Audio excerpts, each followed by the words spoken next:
Estuve a punto de morir en la selva del Amazonas cuando vivía con estos caníbales.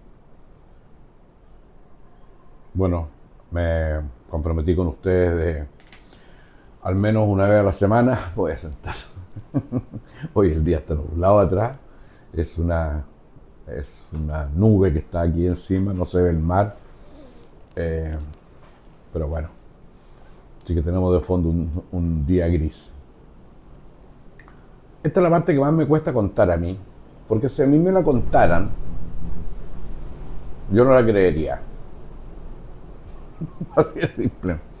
Tal vez creería que si tú me contaras que fuiste abducida por unos marcianos, lo dudaría, pero creo que hasta podría llegar a creerlo.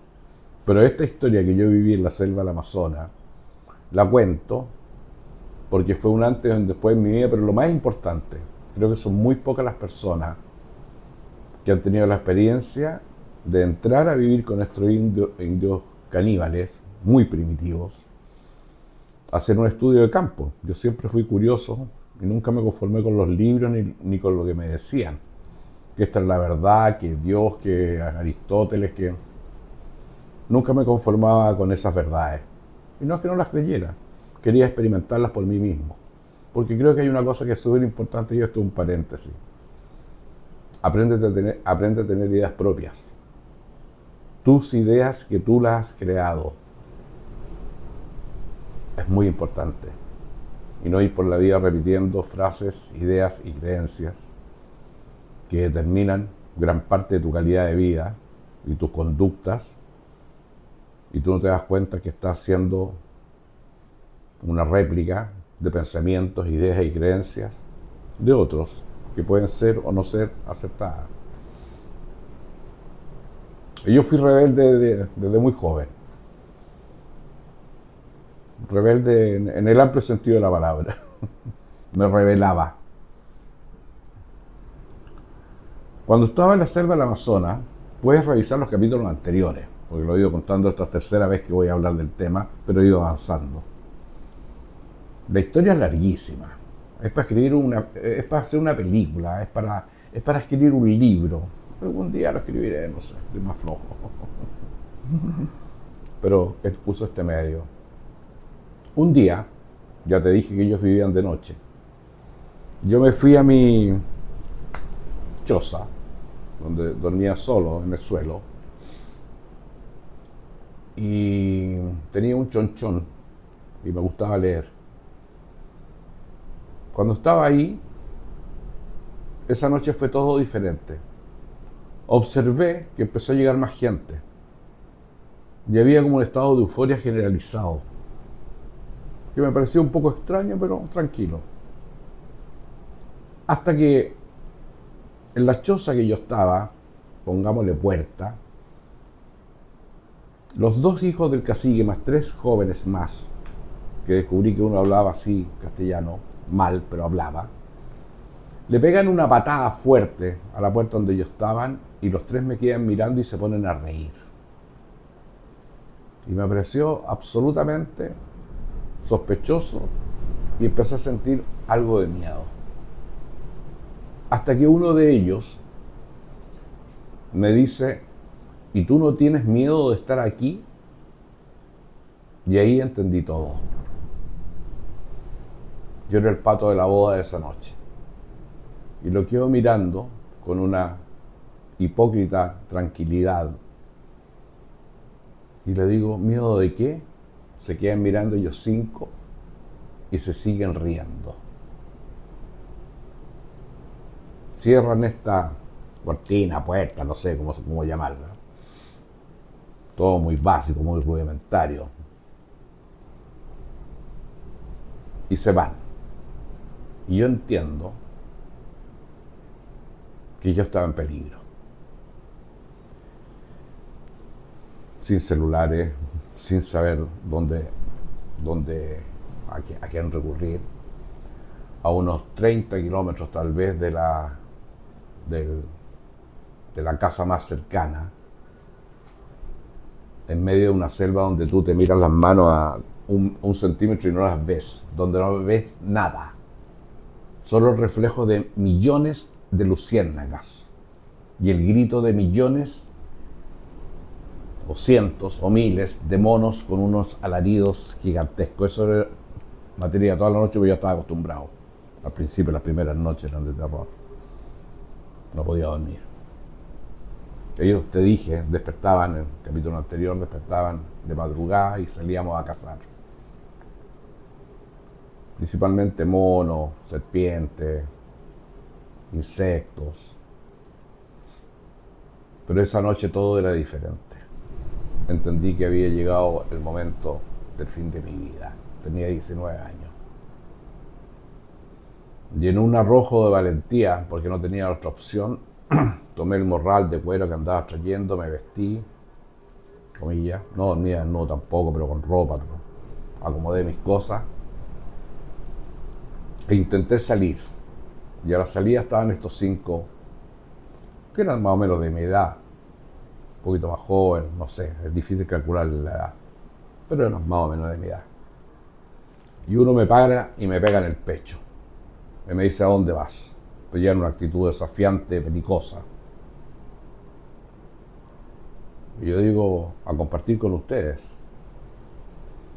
Se quedan mirando, se ríen y como que aceptan. Y yo no me quedé con ellos, me alejé unos 2 metros. Y desde ahí los miraba y en mi desesperación, una hemiplegia de todo mi lado izquierdo. No era terror lo que tenía. Era una profunda rabia y un miedo, una crisis de pánico gigantesca. Porque yo sentía que no me lo merecía. Yo era un joven idealista que venía buscando la paz, pensaba que ellos vivían en comunidades donde todo se compartía, donde había armonía, contacto con la naturaleza. Pero bueno, es largo de explicar, pero no era así. Influenciado por Rousseau, creyendo que el hombre nace bueno y la sociedad los vuelve malos, pude comprobar que el hombre nace, no sé si malo, pero nace adecuado a su entorno. Y el entorno de la selva es tremendamente peligroso, extremadamente peligroso. En cada rincón, en cada cosa hay una serpiente venenosa, plantas venenosas, caimanes, de todo. Y ellos no podían ser tan pasivos. Estoy tratando de entender el por qué eran tan agresivos ellos. Pero ¿qué tenía que ver mi muerte? Yo no había hecho nada. Había compartido con ellos, había sido pacífico. Los acompañaba a cazar, no molestaba en nada. Pero por alguna razón, alguna creencia, ellos habían decidido que esa noche era mi muerte. Y te voy a contar una cosa que es increíble. Sería en mi estado de locura, de trastorno mental, a lo mejor en un estado de esquizofrenia, que es un tema muy interesante, pero no quiero alargarme, porque el tema de los videos son cortos. Sentí la presencia física de la muerte. No es que la sentí, la vi. Ya, de aquí para adelante empieza a creerme que estoy loco, que, bueno, medio loco, pero no, lo que te estoy contando es así. Miro hacia un costado y veo la muerte. Era como un, ¿cómo explicarlo? Como una gelatina, como de unos metros cuadrados, algo así, con ojos brillosos que me miraba. Probablemente en mi estado de locura estaba alucinando. ¿O no? Nunca lo voy a poder resolver. Pero sí hay una cosa que a mí me confirma claramente que aunque hubiese estado en un estado de esquizofrenia, en un estado de locura, gracias a que pasó lo que pasó, yo estoy aquí hablando contigo. Mi muerte estaba, comillas, destinada a los 19 años en lo profundo de la selva del Amazonas. Salir 30 kilómetros aproximados, 3 de la mañana, 2 de la mañana, arrancando, era imposible. Primero ellos conocían todo y se habían juntado, no sé, 50 personas, de los cuales la mitad eran hombres y por lo menos 10, 12 más o menos de mi edad, que eran los guerreros. O sea, era un hombre muerto, no tenía ninguna posibilidad de salir. pero tampoco me iba a resistir a morir de esa manera. Yo te conté que entré ateo, 100% ateo, porque veía al cura Claudio, el Limache, así, con nombre y datos, en la iglesia a las 40 horas, cómo se sentaban niños pobres a esperarlo en un banco para que el cura degenerado, depravado sexual, por unas monedas abusara de estos jóvenes pobres, además de alcohólicos. Y yo veía eso. Entonces empecé a negar de Dios. Cuando veía estas cosas dije, si esta es la iglesia, que es la representante supuesta de Dios, yo no creo en Dios. Y ahí me volví ateo, 100% ateo. Después descubrí, pero ese es otro tema, que mi error estuvo, y a lo mejor a ti te pasa, de confundirme porque los curas o representantes que se llaman Dios, pastores o todos, muchos de ellos sinvergüenzas, pedófilos y toda esa cosa, o niños que mueren muy temprano, abusados o atropellados, y el sufrimiento humano decía, bueno, si Dios es tan poderoso, ¿por qué permite todo esto? Dios no existe. Y con esa convicción me fui quedando y me volví un ateo. Hasta que aconteció un milagro. Aconteció un milagro. Y que tú me vas a decir, este está más loco que lo que yo creía. Pero es verdad. Alcé la vista y sin dudar, pero con una fortaleza y con una rabia y con una no fe, no era fe lo que yo tenía, era rabia. Miro la vista hacia el cielo que no se veía nada y digo, es injusto que yo muera porque mi madre va a sufrir, porque nunca va a saber dónde yo morí. Ella no tenía idea, no existían los medios de comunicación. Y tú sabes que yo no soy un hombre malo que vengo buscando aquí la verdad. Pasó un momento de silencio y escuché una voz que me habló. Esquizofrenia pura. Y me dijo, no vas a morir. Y sentí como una cúpula de vidrio, me da la impresión, como una sensación, no es que estuviera ahí que me la podía tocar. La sensación que yo sentí, y sentí la paz más grande que he sentido en mi vida. Y la tranquilidad más absoluta. Se me acabó la hemiplegia, sentí paz, serenidad, confianza y seguridad. Y nada había cambiado.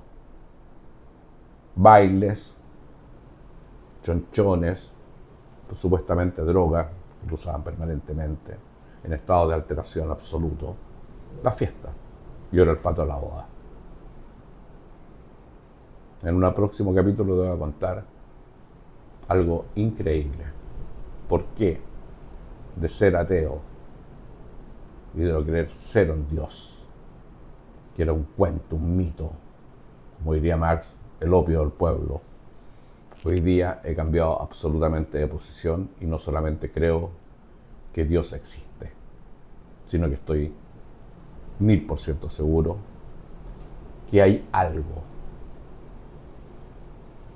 llamémosle Dios, llámale como quieras, que vive en un estado muy superior al nuestro, desde mi punto de vista creador del universo, que da el primer chispazo y es el Big Bang, o sea, no hay contraposición. El estudio de la razón y todo esto de la física cuántica y toda esta cosa, algo están investigando y algo están avanzando en ese camino. Dejémoslo hasta aquí y te invito a la próxima semana a continuar este capítulo fascinante. Fascinante. Y que sé que de 10 personas, 9 me van a decir, este está más loco de lo que yo creía. Pero está bien, no hay problema. Pues yo te voy a contar lo que yo sentí, lo que yo viví, lo que yo entiendo que fue mi verdad y mi experiencia. Por si te sirve, como siempre. Que tengas un buen día Un abrazo. Perdí el control remoto. No, aquí está.